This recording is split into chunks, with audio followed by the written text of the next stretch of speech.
Hello everyone, welcome back to my YouTube channel Nasopedia. आज की इस वीडियो के अंदर हम पढ़ेंगे फीटल स्कल। ठीक है, फीटल स्कल बहुत ही ज्यादा इंपॉर्टेंट टॉपिक है आपके एग्जाम पॉइंट ऑफ व्यू से। यहाँ से श्योरली एक क्वेश्चन तो आपके एग्जाम में आएगा ही आएगा, चाहे वो एमसीक्यू में आए, चाहे शॉर्ट आंसर में आए, चाहे लॉन्ग आंसर में आए। ठीक है, तो चलिए इसे देखते हैं हम लोग कि फीटल स्कल पढ़ना इतना ज्यादा जरूरी क्यों है। ठीक, fetal head is larger in relation to the fetal body compared with adults। ठीक है, विथ है fetal head जो होता है, आप इस इमेज के अंदर देख सकते हो, ये फीटस की जो बॉडी होती है, बच्चे की जो बॉडी होती है, उसके कंपैरिजन में बड़ा होता है। यही हम अडल्ट के अंदर देखेंगे तो हेड छोटा होगा बाकी शोल्डर के कंपैरिजन में, लेकिन हेड यहाँ पे शोल्डर से भी बड़ा हो जाता है फीटल के अंदर। इसलिए जो स्कल है और जो पेल्विस होता है फीमेल का, जो कि हमने अभी पिछले लेक्चर में पढ़ा था, पिछले लेक्चर में तो हमने एमनियोटिक फ्लूइड वगैरह पढ़ा था। ठीक है, उसके पहले वाले लेक्चर में हमने फीमेल पेल्विस अच्छे से डिटेल में पढ़ा था। अगर आपने नहीं पढ़ा तो देख लेना, ये दोनों ही बहुत ज्यादा इंपॉर्टेंट है, क्योंकि बच्चे का जो सिर होता है उसे फीमेल पेल्विस के अंदर से होके ही निकलना होता है। इसलिए ये दोनों अगर खुद को अडेप्ट नहीं कर पाते हैं आपस में, इनके कोई भी एबनॉर्मेलिटी रहती है, या फीटल हेड अगर मान लो बड़ा हो जाए, फीमेल पेल्विस छोटा हो, तो वहां पे ऑब्स्ट्रक्शन होगा, जो कि एक लाइफ थ्रेटनिंग कंडीशन हो सकती है मदर और बेबी दोनों के लिए। इसलिए इसको पढ़ना और समझना, इसके डायमीटर्स वगैरह हमें बहुत ज्यादा इंपॉर्टेंट होता है। ठीक है, fetal skull is a bony framework of fetal head that encloses and protects the brain। ठीक है, तो फीटल स्कल क्या होता है? नॉर्मली स्कल क्या काम करता है? एक बोनी फ्रेमवर्क होता है जो हेड का होता है। यहाँ पे फीटल हेड स्कल की बात कर रहे हैं, तो फीटल हेड का एक बोनी फ्रेमवर्क जो कि ब्रेन को कवर करके रखता है और उसे प्रोटेक्ट करता है।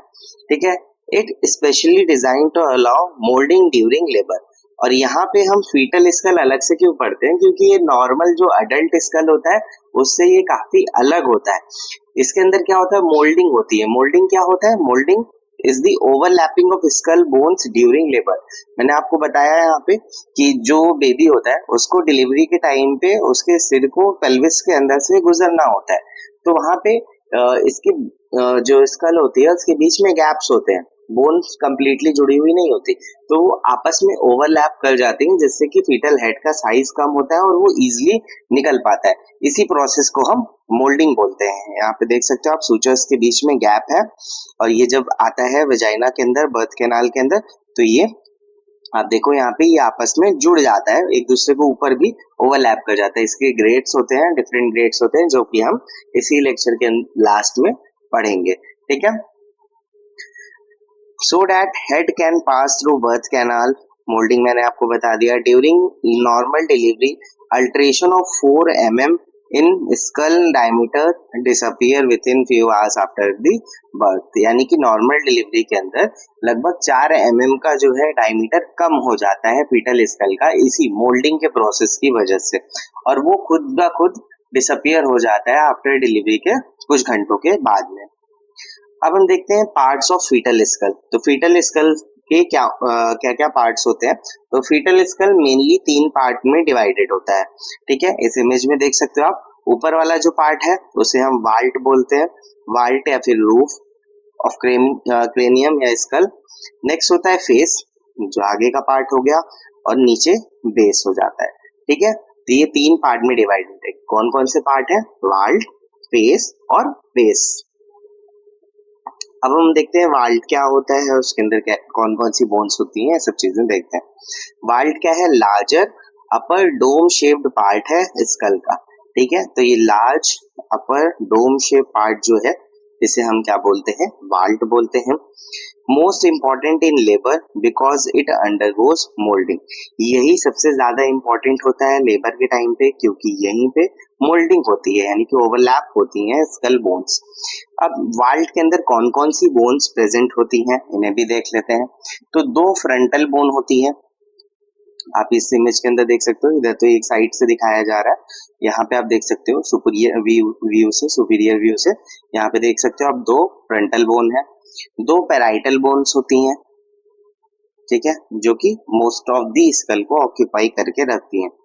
एक ऑसिपिटल बोन होती है पीछे के साइड में, ठीक है, और दो टेम्पोरल बोन्स होती हैं। उतनी ज्यादा ये इंपॉर्टेंट नहीं होती है ओबीजी के अंदर, बट हम फिर भी अपनी नॉलेज के लिए याद रखते हैं, टेम्पोरल बोन यहाँ साइड में होती है, ठीक है, जैसा कि आपने अडल्ट में पढ़ा होगा वैसे ही होती है। फेस, फेस भी आपने जैसे अडल्ट के अंदर पढ़ के रखा है कि ये 14 बोन्स से मिलके बना हुआ होता है। Nasal bone, lacrimal bone, palatine bone, inferior nasal concha, zygomatic, maxilla, mandible और वोमर, ठीक है, टोटल 14 बोन से मिलके बनी होती है। इसका उतना ज्यादा इंपॉर्टेंट नहीं है लेबर के टाइम पे, इसलिए यहाँ पे हम इसे डिटेल में नहीं पढ़ रहे हैं। नेक्स्ट फिर है बेस। बेस क्या है? लोअर पार्ट है स्कल का। Bones are thick and firmly united. यहाँ पे क्या होता है, ये वाला जो पार्ट देख रहे हो आप नीचे की तरफ, ये बेस है, ठीक है, ये लोअर पार्ट है स्कल का। यहाँ की जो बोन होती है वो थिक होती है और आपस में टाइटली जुड़ी हुई होती हैं।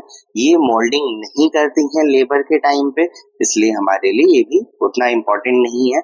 बट ये क्या करती हैं, ब्रेन को सपोर्ट करती हैं, वाइटल सेंटर और मेडुला ओब्लोंगेटा को, ठीक है। नेक्स्ट फिर अब हम देखते हैं सूचर्स क्या क्या होते हैं और कौन कौन से सूचर्स प्रेजेंट होते हैं स्कल के अंदर। तो सूचर्स सबसे पहले होते क्या हैं, ये फाइब्रस जॉइंट होते हैं जो कि क्रेनियल बोन्स को जोड़ के रखते हैं। सूचर्स क्या होते हैं? फाइब्रस जॉइंट्स होते हैं जो कि हमारी क्रेनियल बोन्स को आपस में जोड़ के रखते हैं।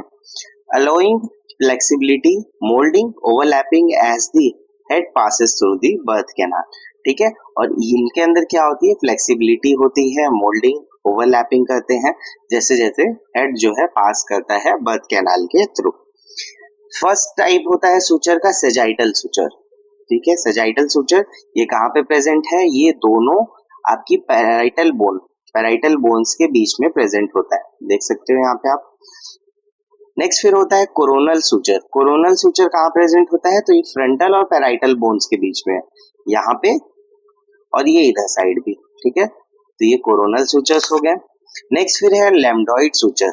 लैम्डॉइड सूचर कहाँ पे प्रेजेंट होता है, तो ये ऑसिपिटल बोन और पैराइटल बोन्स के बीच में प्रेजेंट होता है। तो ये ऑसिपिटल बोन हो गई ये वाली, ये पैराइटल बोन है, तो यहाँ पे भी ये दो सूचर्स हो जाते हैं, ठीक है। नेक्स्ट फिर फ्रंटल सूचर। तो फ्रंटल सूचर क्या होते हैं, दो हाफ ऑफ फ्रंटल बोन्स के अंदर प्रेजेंट होते हैं। एडल्ट के अंदर क्या होती है, फ्रंटल बोन एक होती है, पर बच्चों के अंदर जो फीटस होते हैं, उनके अंदर क्या होती है, दो पार्ट में डिवाइडेड होती है, जो कि by the age of 8 years आपस में फ्यूज कर जाती है, आपस में ये फ्यूज हो जाएगी, ठीक है। नेक्स्ट फिर हम देखते हैं फंटानेल्स। फंटानेल्स क्या होते हैं, तो फंटानेल्स होते हैं membranes gaps eight the junction of suture. जहां पे दो या दो से ज्यादा सूचर्स मिलते हैं, वहां पे जंक्शन बनता है सूचर्स का, और वहां पे क्या होता है, गैप बन जाते हैं। जैसे कि आप ये देख सकते हो यहाँ पे, ये आपका डायमंड शेप का जो है गैप है, जिसे हम एंटीरियर फंटानेल बोलते हैं, या फिर इसी को बोला जाता है ब्रैगमा, ठीक है। नेक्स्ट होता है आपका ये पोस्टीरियर फंटानेल। हमारे लिए ऑब्स्टेटिक में दो ही इंपॉर्टेंट है फंटानेल्स पढ़ना, एक तो एंटीरियर और दूसरा पोस्टीरियर। पोस्टीरियर फंटानेल, इसका दूसरा नाम क्या होता है, लैम्डा, ठीक है, इसे लैम्डा से डिनोट भी किया जाता है, ठीक है। तो यही दोनों हमारे लिए ज्यादा इंपॉर्टेंट है। होते तो टोटल 6 होते हैं फंटानेल्स बोन स्कल के अंदर, बट दो ही इंपॉर्टेंट है हमारे लिए। एंटीरियर फंटानेल ब्रैगमा, ये क्या होता है, लार्ज डायमंड शेप का होता है fontanelle, situated at the junction of sagittal, coronal and frontal suture. देख लो, कोरोनल सूचर, सेजाइटल सूचर और ये फ्रंटल सूचर, इन तीनों के जंक्शन पे जो है ये आपका फंटानेल बनता है। इसका साइज होता है अबाउट 3 to 4 सेंटीमीटर्स। ये क्लोज हो जाता है by the age of 18 months, ठीक है, 18 मंथ्स के बाद में, बर्थ से 18 मंथ पे ये अपने आप ही क्लोज हो जाता है। तो बहुत सारा आपने देखा होगा कि दादी नानी लोग यहाँ पे खूब सारा तेल भरती रहती है कि उससे जल्दी जल्दी भर जाएगा ये, बट उससे नहीं भरता है, ये ऑटोमेटिकली 18 मंथ की एज पे अपने आप ही ये फिल अप हो जाता है। Important for assessing foetal head position, इसका क्या इंपॉर्टेंस है? जब भी पीवी किया जाता है, जब इंगेजमेंट हो जाता है, तो वहां पे हमें पता करना होता है कि फीटल हेड की पोजीशन क्या है, एंटीरियर पोस्टीरियर है, लेफ्ट एंटीरियर पोस्टीरियर है या राइट एंटीरियर पोस्टीरियर है। तो उसको चेक करने के लिए हम ब्रैग्मा को ढूंढते हैं, ठीक है। इससे पता चलेगा जहाँ पे मेम्ब्रेनस गैप रहेगा, सॉफ्ट लगेगा, बीच में साइड साइड में हार्ड रहेगा, उससे हमें पता चलता है कि हाँ ये एंटीरियर फिंटरनल है, और उसके थ्रू हम पोजीशन का अंदाजा लगा पाते हैं। नेक्स्ट फिंटरनल होता है पोस्टीरियर फिंटरनल। पोस्टीरियर फिंटरनल और किस नाम से जानते हैं? लैम्डा नाम से जाना जाता है। ये ट्रायंगुलर शेप का होता है, situated at the junction of sagittal and lambdoid suture. यहाँ पे देख लो आप, ये पोस्टीरियर फिंटरनल है, इधर सेजाइटल सुचर और यहाँ पे लैम्डॉइड सुचर है। तो इसके जंक्शन पे जो है लैम्डा बनता है, यानी कि पोस्टीरियर फिंटरनल बनता है। ये जो एंटीरियर फिंटरनल होता है उससे उसके कंपैरिजन में छोटा होता है, और ये इसीलिए अगर छोटा है तो जल्दी ये भर भी जाएगा। तो ये 6 से 8 हफ्ते में भर जाता है, यानी कि 2 महीने की एज पे ये फिलअप हो जाता है। Indicates occipito position during labour. और इस अगर ये वाला मान लो एंटीरियर फिंटरनल है तो उससे भी हमें पोजीशन का पता चलेगा, और अगर पोस्टीरियर फिंटरनल आ रहा है तो यहाँ की ऐसे हमें ये पता चल जाता है कि ऑसिपिटो पोजीशन है, ऑसिपुट पोजीशन है। एरियाज और रीजन ऑफ फीटल स्कल, ठीक है। फीटल स्कल मेनली डिवाइडेड होता है 4 मेन एरियाज में, या फिर आप रीजन भी बोल सकते हो। Vertex area, bro area, face area या और ऑसिपुट एरिया, ठीक है। तो यहाँ पे देखो इमेज के अंदर काफी अच्छे से डिवाइड किया गया है। ये आगे वाला जो पार्ट है ये फेस वाला जो एरिया है, फेशियल एरिया है। ऊपर ब्रो वाला, ये फ्रंटल बोन के आगे वाला जो एरिया है वो ब्रो है। फिर पीछे वाला जो पार्ट है, जो पैराइटल बोन के ऊपर वाला एरिया है, उसे वर्टेक्स बोलते हैं, और पीछे जो ऑसिपिटल बोन के आगे वाला पार्ट है उसे ऑसिपुट बोलते हैं, ठीक है। Vertex, vertex area top of the head, it is area bounded anteriorly by bregma, laterally by parietal bone and eminence, posteriorly by lambda। यानी कि देख सकते हो आप, आगे की तरफ ब्रैग्मा है, पीछे की तरफ आपका लैम्डा पोस्टीरियर फिंटरनल, और साइड में आपका पैराइटल बोन्स होती हैं, इसलिए वर्टेक्स इन सारी बोन से गिर के बना हुआ होता है। ब्रो एरिया क्या है? जो फोरहेड वाला एरिया है, आगे का आपका फोरहेड फ्रंटल बोन के आगे वाला area. It is an area bounded one side by anterior frontal coronal suture, on the other side by the root of nose और सुप्रा ऑर्बिटल रिजेस, ठीक है। ये रूट ऑफ नोज है, सुप्रा orbital ridges है, ऊपर ब्रैग्मा और ये कोरोनल सुचर, ठीक है। तो इनसे जो एरिया बाउंडेड है उसे हम ब्रो एरिया बोलते हैं। नेक्स्ट फिर है face area. It is area between root of nose, supra orbital ridge to the junction of chin और मेंटम। चिन को क्या बोलते हैं? मेंटम ही बोलते हैं, ठीक है, याद रखो मेंटम बोलते हैं, क्योंकि अभी इसके जब डायमीटर्स हम पढ़ेंगे तो वहां पे मेंटम ही टर्म लिखा जाएगा, ठीक है। तो ये वाला एरिया फेस का एरिया हो जाता है। नेक्स्ट फिर है ऑसिपुट। ऑसिपुट क्या है? बैक पार्ट है स्कल का, area between foramen magnum and posterior fontanelle. तो फोरामेन मैग्नम इधर का एरिया होता है, और पोस्टीरियर फिंटरनल के बीच का जो एरिया होता है उसे हम ऑसिपिटल एरिया बोलते हैं। It is used to determine the position और cephalic presentation in relation to maternal pelvis, ठीक है।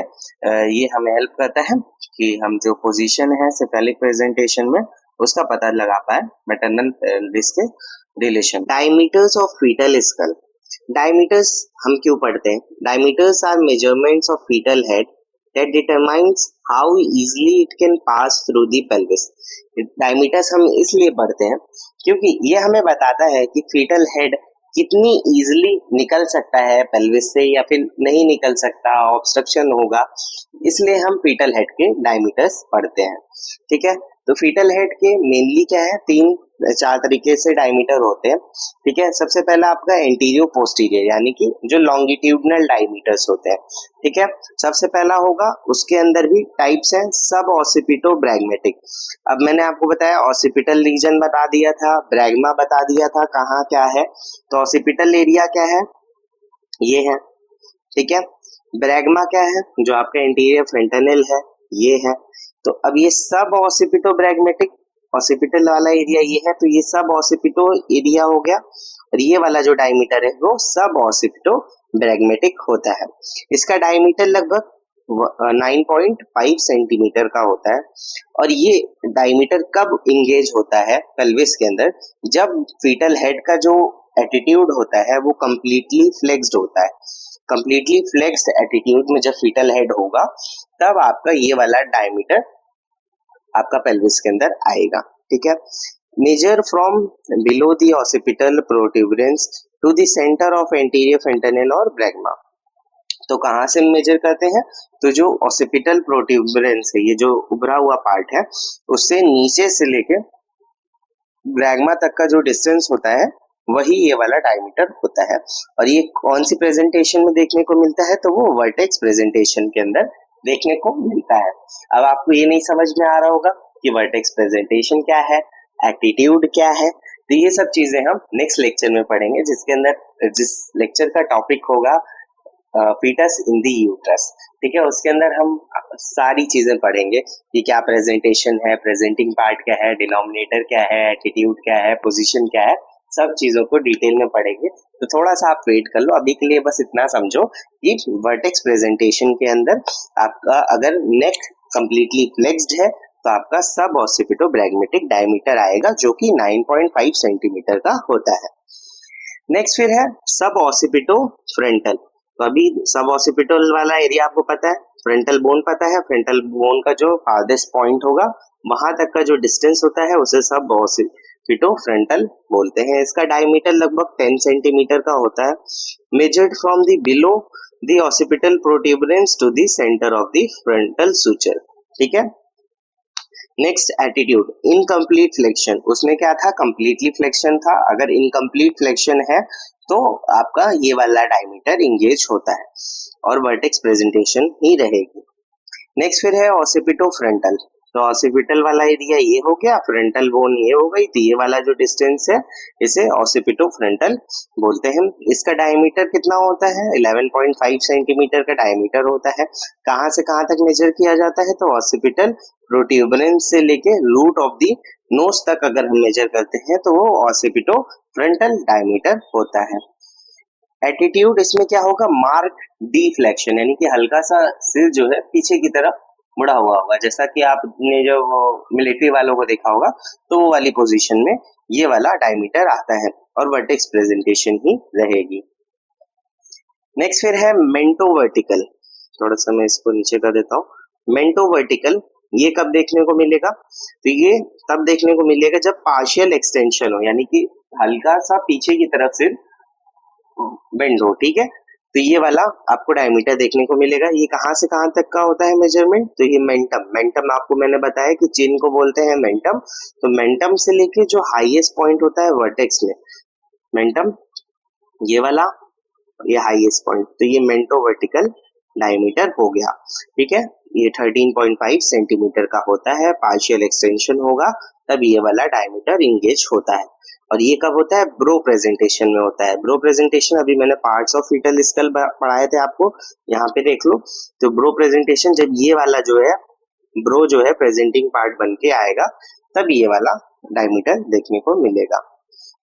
नेक्स्ट फिर है सबमेंटो ब्रैगमेटिक। सबमेंटो ब्रैगमेटिक यानी कि ये मेंटम से नीचे और ब्रैगमा तक, ये वाला जो डिस्टेंस है इसे हम बोलेंगे सबमेंटो ब्रैगमेटिक। ये भी कितना होता है, 9.5 सेंटीमीटर होता है, ठीक है। तो आप यहाँ से याद रखना कि सबमेंटो ब्रैगमेटिक और सब ऑसिपिटो ब्रैगमेटिक दोनों ही 9.5 सेंटीमीटर होते हैं। Distance from below the mentum to the bregma, attitude इसमें क्या है, इनकम्प्लीट एक्सटेंशन है, पूरी तरह से एक्सटेंशन नहीं है, पूरी तरह से पीछे की तरफ से नहीं है, हल्का सा कम है, इनकम्प्लीट एक्सटेंशन है। तब यहाँ पे कौन सी प्रेजेंटेशन होगी, यहाँ पे फेस प्रेजेंटेशन देखने को मिलेगी। नेक्स्ट फिर है सबमेंटो वर्टिकल। तो सबमेंटो ये वाला एरिया हो गया, वर्टिकल ये वाला एरिया हो गया। तो ये वाला जो डिस्टेंस है आपका, ये वाला डायमीटर, ये सबमेंटो वर्टिकल होता है 11.5 सेंटीमीटर का, ठीक है। Distance from the below the mentum to the highest centre point of the vertex. ये भी कौन सी प्रेजेंटेशन में देखने को मिलेगा? फेस प्रेजेंटेशन के अंदर देखने को मिलेगा। एटीट्यूड क्या रहेगा? Completely extended.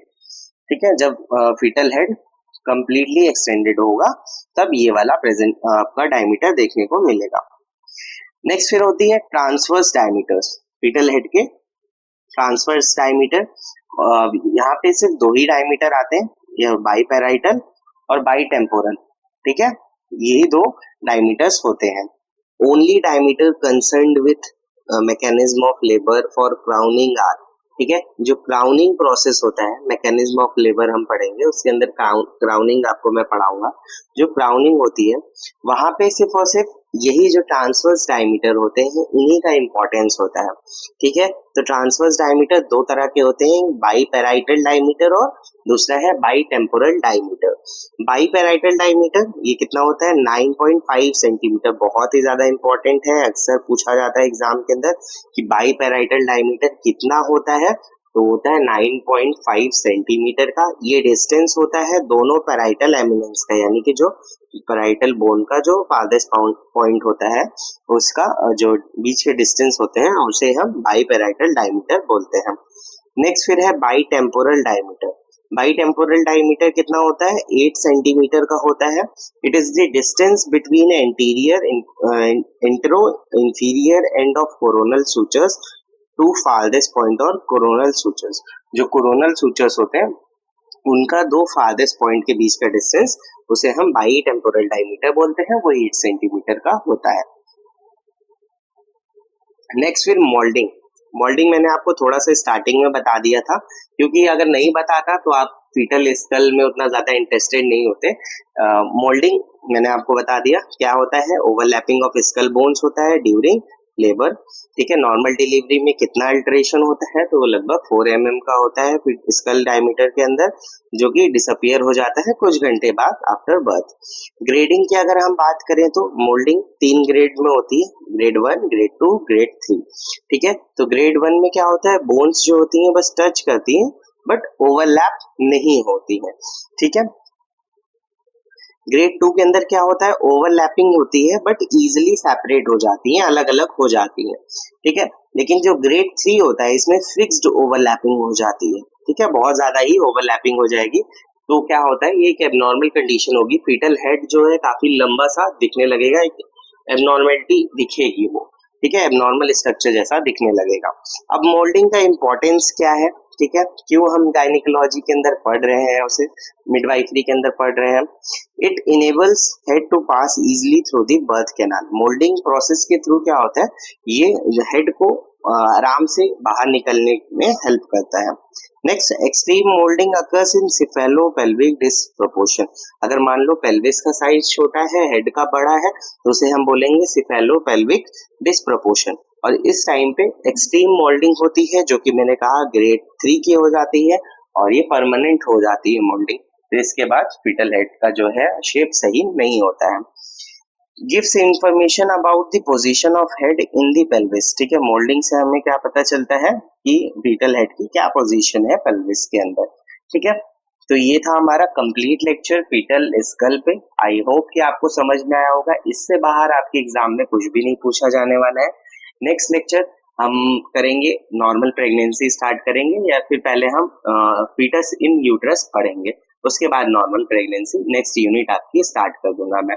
ठीक है, इसके बाद क्योंकि बस फीटल सर्कुलेशन है, फीटल सर्कुलेशन मैंने पहले पढ़ा रखा है, तो उसको मैं प्लेलिस्ट में ये वाली में भी ऐड कर दूंगा। ठीक है, तो आप बेल नोटिफिकेशन ऑन कर लेना, चैनल को सब्सक्राइब कर लेना, जिससे कि नेक्स्ट लेक्चर की अपडेट आपको मिल जाए। Thank you for watching this video.